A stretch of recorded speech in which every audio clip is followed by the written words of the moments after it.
وهم عن المضاجع يدعون ربهم خوفا وطمعا ينفقون فلا تعلم نفس ما أخفي لهم من قرة أعين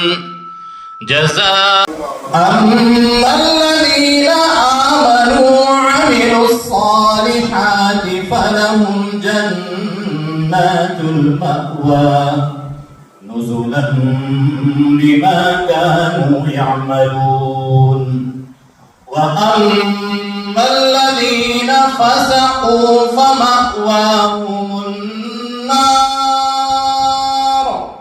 كلما أرادوا أن يخرجوا منها أعيدوا فيها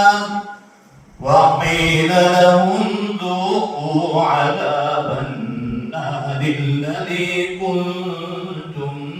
به تكذبون صدق الله العظيم.